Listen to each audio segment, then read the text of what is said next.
All right, so I am back, and today we're going to talk, or we're going to review some more Moon Knight stuff. Now, one of the things I heard in my last video where I reviewed the Essential Moon Knight Volume 1 is that people weren't a fan of the black and white comic.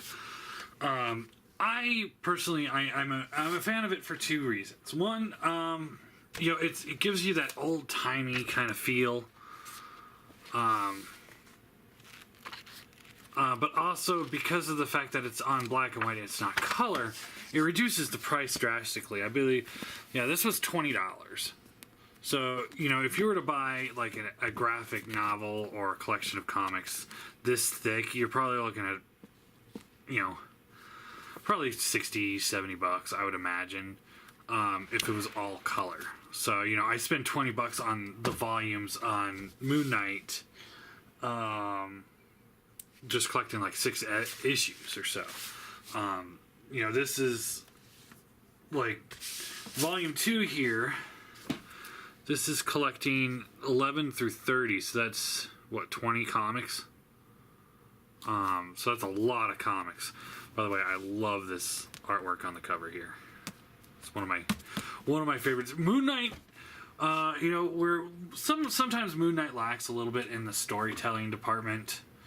But one thing it succeeds really well is throughout all of his iterations, there's a few standout covers on comic books, or even inside covers, which I'll show you at some point. There's one that I like so much that I actually got a tattoo of it on my arm.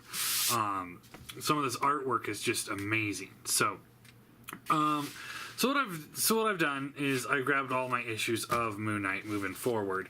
Now, Volume 2 collects issues 11 through 30. I was going to just review this, but then, everyone's saying about the color, so I figured I'd do this. But since, if we go to 11 through 30, that actually only leaves 8 comics for the rest of this series. So I figured, you know what? We'll just review the rest of the series.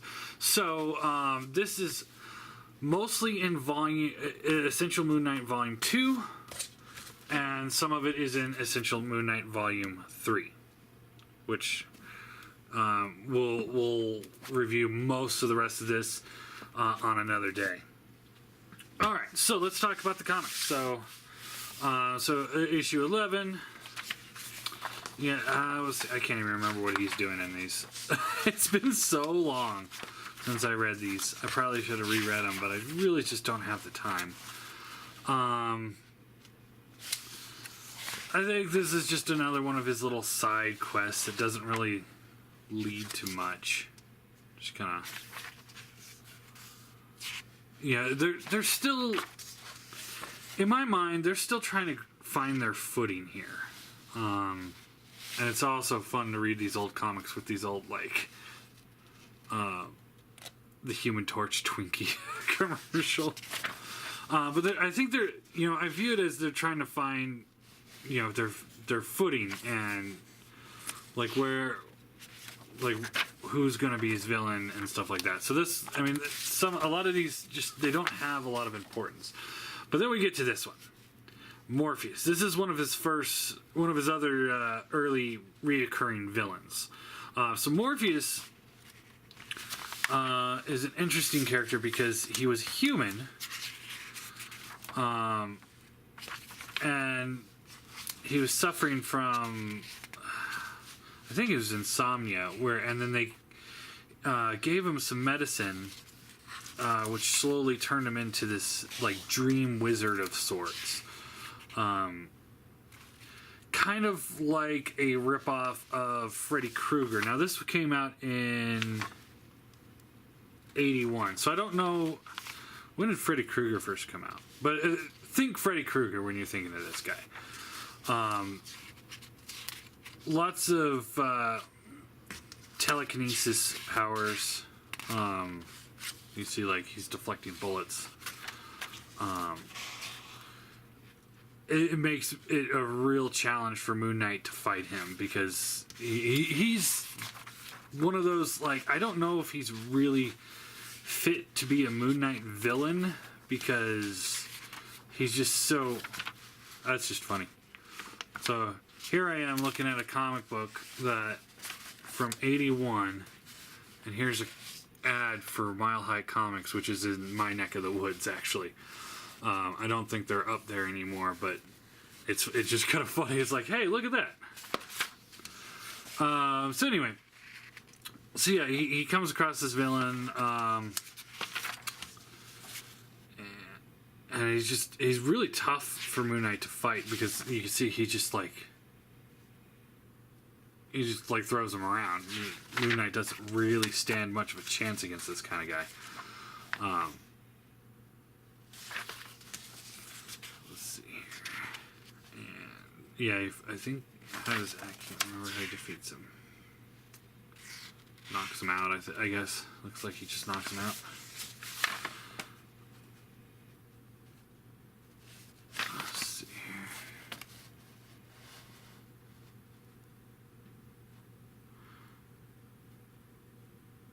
Oh, he electrocutes him. Raw lightning strikes along the track of Morpheus-related tensions, straight from his bulging eyelidless eyes. So he electrocutes him until he passes him out. Hulk fruit pies. But Morpheus does definitely give him a run for his money, and then they end up putting him into a coma to try and keep him asleep. So that's Morpheus. Here is his first time he meets Daredevil. They do clash much later in the Shadowland story arc, which is an interesting one as well.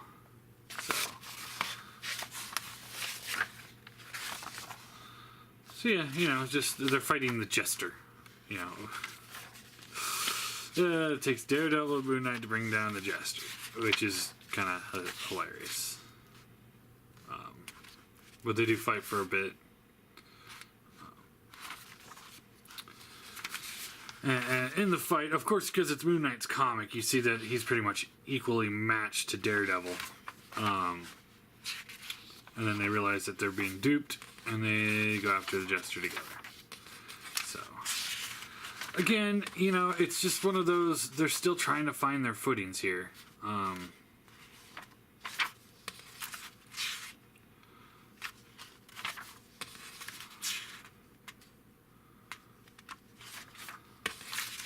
Yeah, nothing too amazing to really go on. Next one, let's see here. Stained Glass Scarlet. Now, this is another recurring villain that kind of comes and goes. Not all that exciting one, to be honest. They try to really play it up like it's emotional for Moon Knight to bring her down, because she's just trying to get vengeance for her son or something.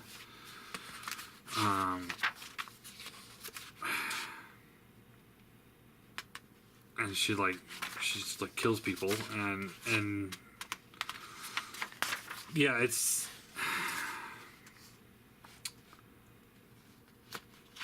so she goes into the story about how she was a nun and all this stuff,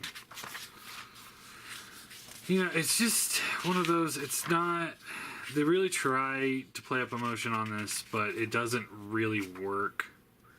Spider-Man ding dongs. Hostess cupcakes.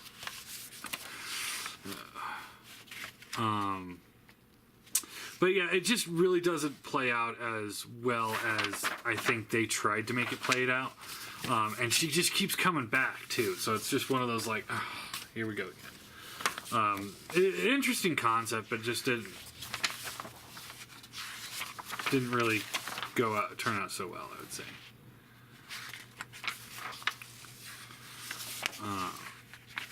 Let's see. I don't even know what's going on in this one. Let's see, just some standard thug again. Nothing too amazing. Dude putting jackets on rats. Oh, he dresses as a rat and he thinks he's a rat. You know, they come up with some really weird villains for him, and it's just like, you don't see these things ever show up again. You know, it'd been cool if it was like Vermin, but I know he came out much later. But needless to say, it's a one-off villain that he just kind of defeats. You know, one of those kind of funny moments where the guy sneaking up behind Moon Knight almost gets him, but he steps on a mousetrap, and that's what alerts Moon Knight that he's behind him. So, yeah, they try to do some irony in there.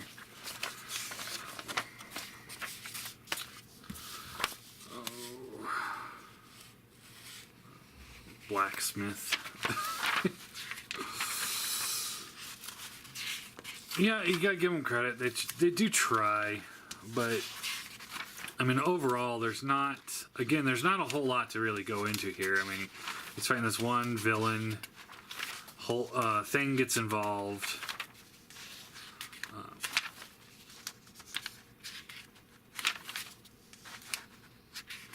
It doesn't even really seem like he needs to.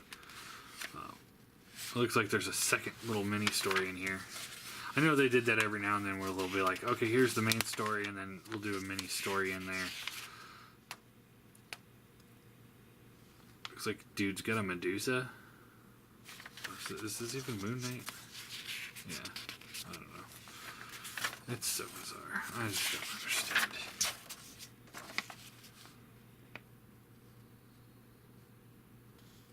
I don't even know what I'm looking at here.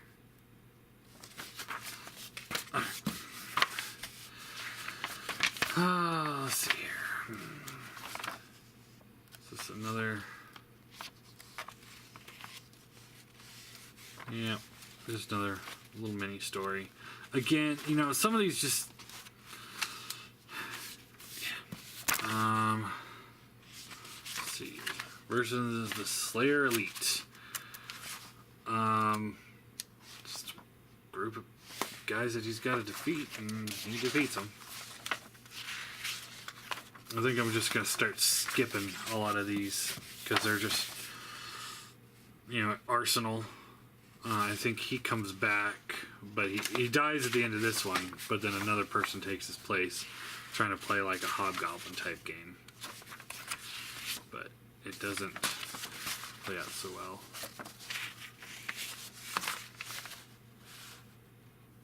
So, just another generic bad guy. Here, nothing happened in this one. Oh, here we're still going up against Arsenal. You know, we got the bikini-clad fight going on.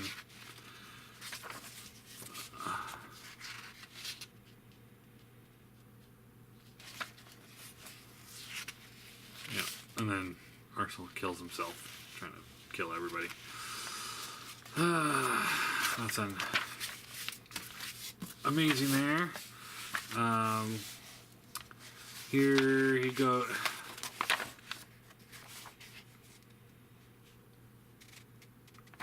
Let's see. I think he's going up against zombies in this one. Yeah, I think this is Brother Voodoo. Yeah. So here he is teamed up with Brother Voodoo.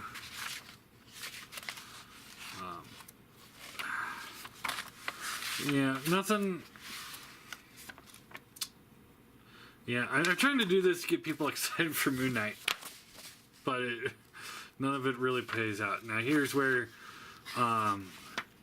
this one, let's see, looks like Morpheus gets involved again. Is that what we're doing? So he's dealing with his disorder here, where he's trying to figure out who's who. Is he really Mark Spector, Stephen Grant, Jake Lockley, Moon Knight? And turns out everything was set in motion by Morpheus. So.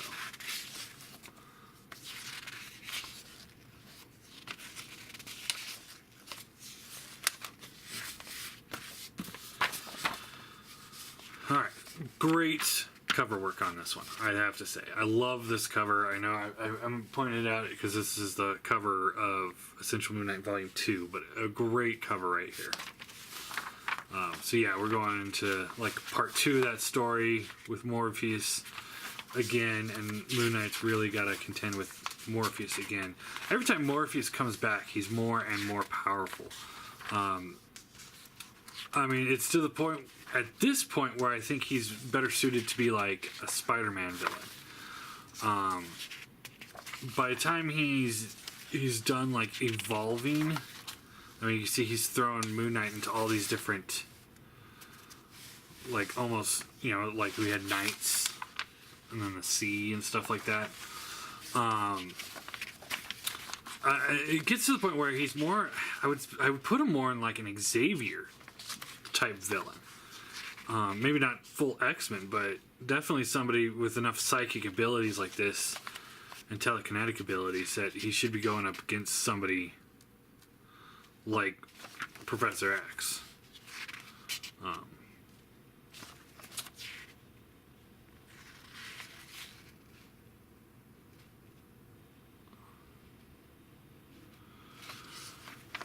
So use a mirror to feed him. Because I guess the mirror counteracts his abilities or something. So. And then we get Stained Glass Scarlet returns. Nothing too remarkable. Although he does assume that she died, but you know, either she died or she got away.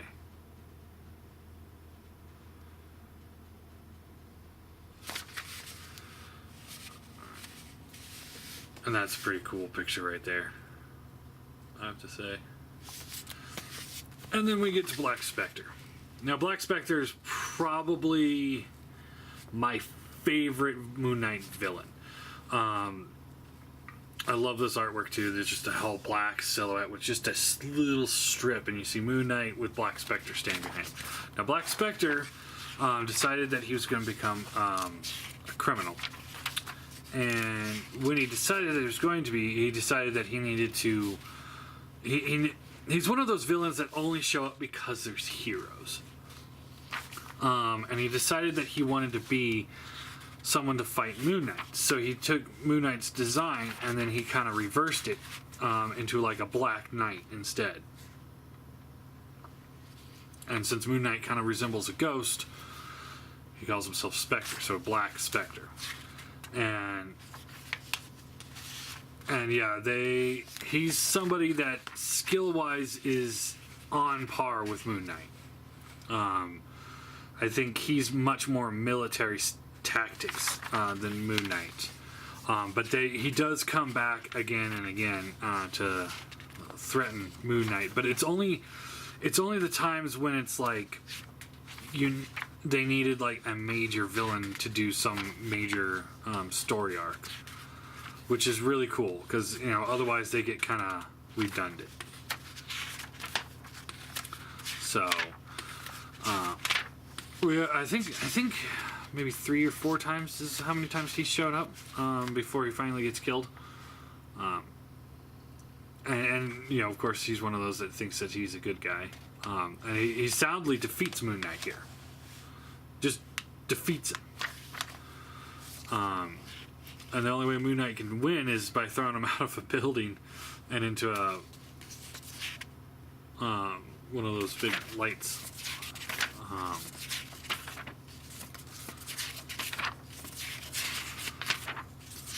Just like barely gets away with it.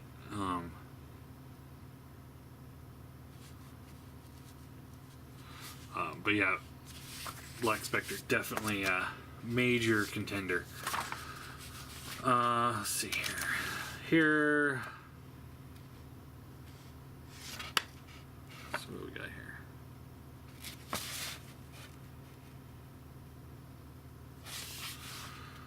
here? Just more. It's one of those, like, it's hard to say. I think this is actually a really good one. because you see the artwork here and there that somebody's drawing, and music getting played, and like, you know, hit the beat and all that stuff, and all that stuff. But it turns out, let's see here,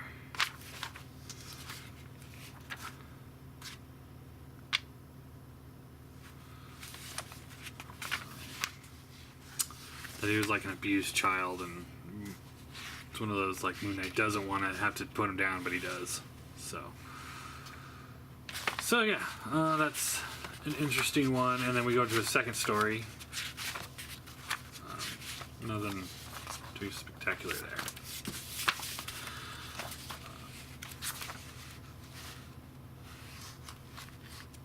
So yeah, just another story. Nothing spectacular. I'm sorry. Let's see. Spirits in the Sand.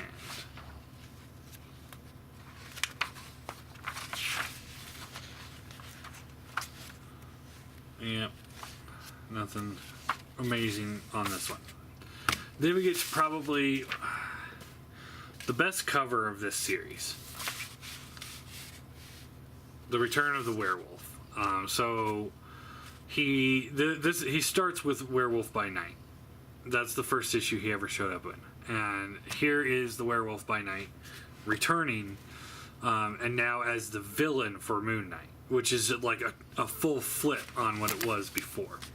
So in this one, the werewolf has been set loose, this time by a satanic cult has found a way to control it. And Moon Knight, of course, gets involved, remembering the werewolf from the past, you know, of course, because it wasn't too long ago for them.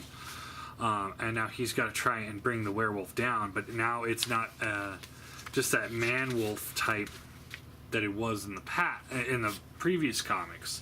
This is full-on werewolf, and being controlled to go out and just kill things.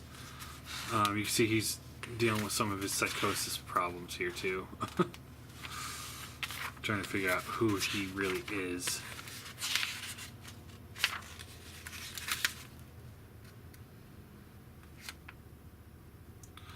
Buy this book or I'll shoot this coyote. Wow, that's kind of bleak. New Mutants. This is also cool, like, kind of sketch work here. I think it's pretty awesome. Not as cool as this. I think this is cool. Just that whole black, and all you see is the eyes and the teeth and the blood. It's so cool. This was like a contender on getting a tattoo, but I had no idea how to do that. So the continuation on that story, he's still fighting the werewolf. The werewolf is a lot stronger here, and Moon Knight, knowing that he's a good person deep down inside, is, you know, kind of pulling his punches. So it's a good fight. Good comic, good read. Not the last time he runs into the werewolf, by any means, but eventually the werewolf gets out of his control and tears through the cult, and then runs off. So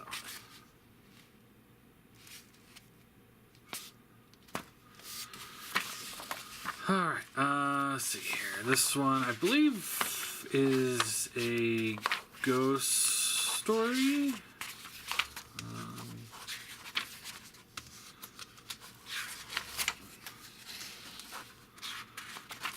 I think.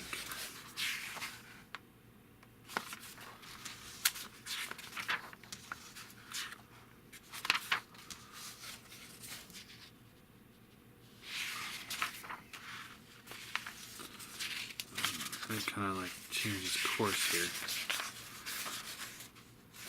You know, I'm actually starting to think of something here.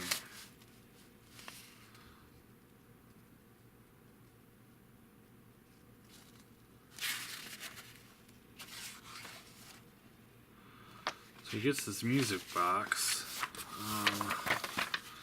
Let's go back into it. Yeah, so this is continuing that story. This might actually go into something different though. So I might have it. Let's see here.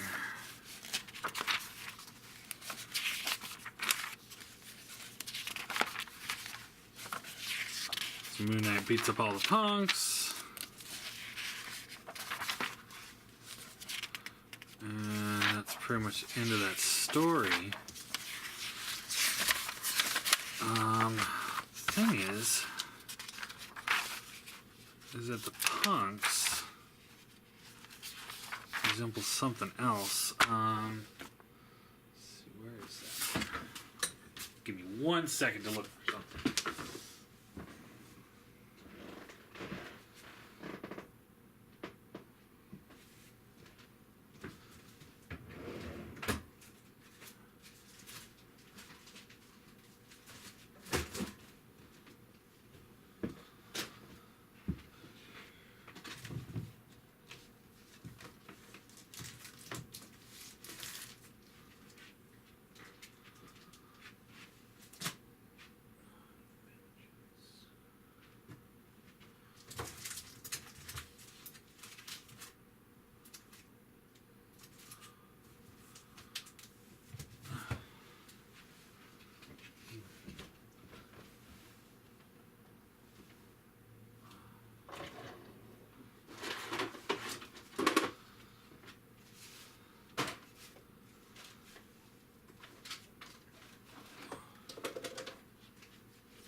Alright, so this is from Moon Knight, like volume 7, I think. Excuse me.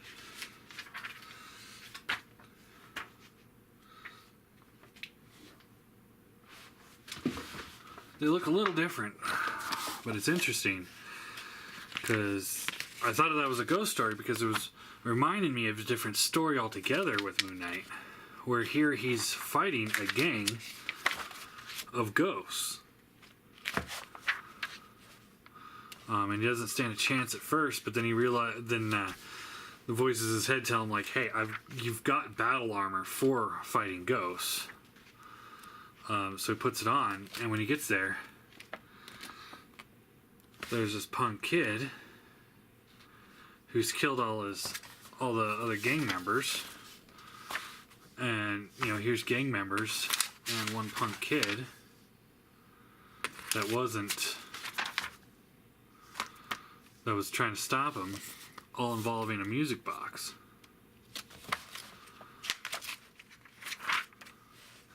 So, let's see, Johnny Be Good, Love Mom. Let's see.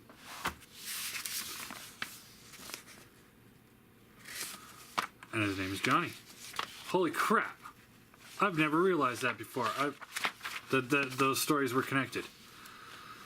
That's incredible.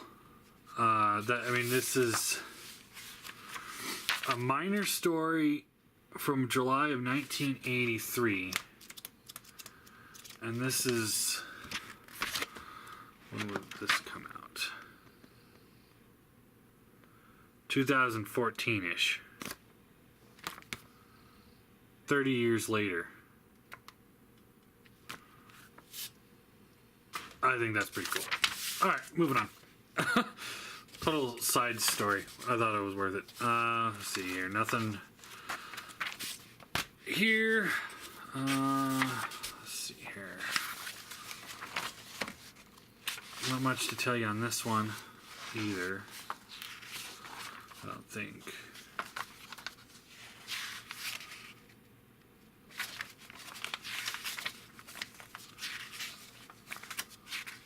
Oh, he's fighting some sort of beast of whatever. Alright.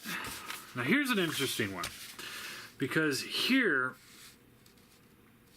we got the X-Men Fantastic Four. But here,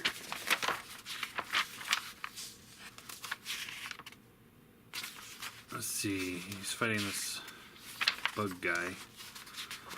Yeah, whatever.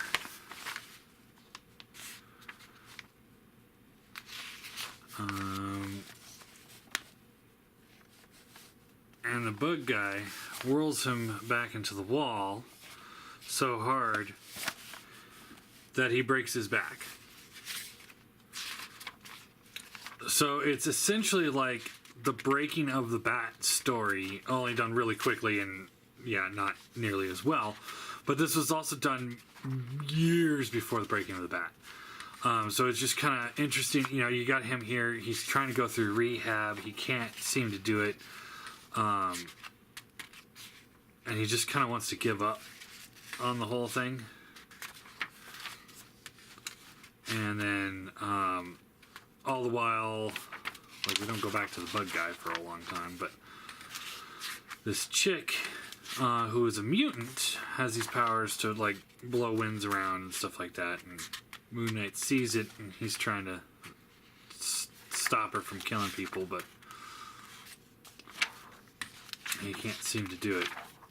But he keeps trying and trying and trying, and eventually he returns as being Moon Knight.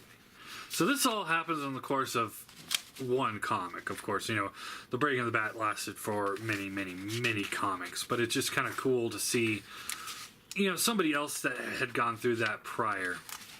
But it goes into Moon Knight's resistance and his ability to heal, even though he's not necessarily a superpower, which brings it into, you know, perhaps there is a god at work trying to help him out. And I can't remember where.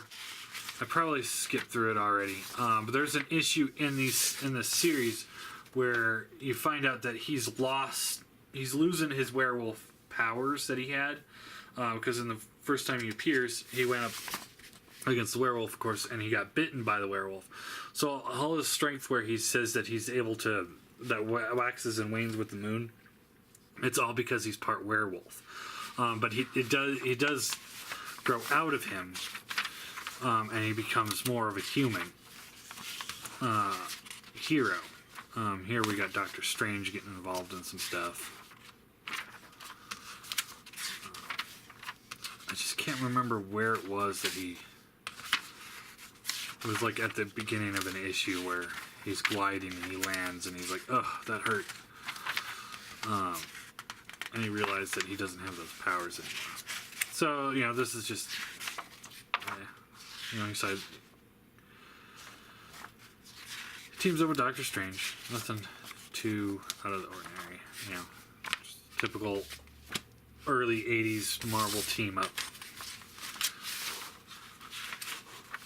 And here is where we meet Mark Spector's dad. Learn that he is a rabbi and is dying. We also find more backstory on Moon Knight. How, like, when he was younger, him and his brother, or he decided to become a boxer, his brother followed him. Then he joined the army and his brother followed him there. And then he became a mercenary and his brother followed him. So in a way, Moon Knight had his brother follow him to his own death. Which is kind of sad. And then when you find out, you know, Moon Knight eventually becomes a hero, it's too late to save his brother. And his dying father, you know, they were estranged with each other, and he dies before he's able to make peace with him. So, you know, despite him trying to be a good guy, you know, he ends up failing in all of his important family matters. In a lot of ways, he ends up failing Frenchie and Marlene and all of them. We'll get into those in later comics. And then the final one, it's some sort of scheme that involves Mark Spector's dad's body. I don't know. It's some weird gobbledygook. Needless to say, Moon Knight saves the day. Fight's over. And then what we find out the most important thing that we find out at the end of this, right here, is letting you know that apparently at this point, Moon Knight had been only in specialty shops. It was not in regular retail. And because of that, he didn't have as big of a following. He had a small following of really reliable fan base, but because it was so small, Marvel pulled the plug. And this ended up it seems, from the reading of it, of the letter, it seemed like it was very like last minute decision. Okay, we're canceling Moon Knight. So after 36 issues, only 3 years, Moon Knight was canceled, and then it becomes a different Moon Knight series, which is the Fist of Khonshu, which we'll go into next issue or next video. So all in all, Volume 1, the first, all of the original comics for Volume 1, not just these, but also the first 10 as well, which you can get in the Essential Moon Knights Volume 1, 2, and 3. I think they're really important to get the feel of classic Moon Knight. Now, there's classic Moon Knight, which is this. There is 90s Moon Knight, which we'll get to. And then there's modern Moon Knight, which is, it kind of changes depending on the writer. Classic Moon Knight feels like the old animated Batman show, only way before the animated Batman, before Batman was really a popular character. Like, I mean, he was popular, but he wasn't popular like he is now. If you go back to the late 70s and early 80s, you'll know what I'm talking about. You know, we're still recovering from Adam West Batman. Now, that's a fun Batman, but it's not the Batman that we all know and love. But anyway, the thing about Moon Knight, though, is that you get decent storytelling. Some are better than others, of course. There's some comics that stick out to me, you know, and some villains like Morpheus, Black Spectre, Werewolf. But then you get other stories like this one, where it's like it's not memorable at all because of the Rogues Gallery. Batman has one of the best Rogues Gallery of all time.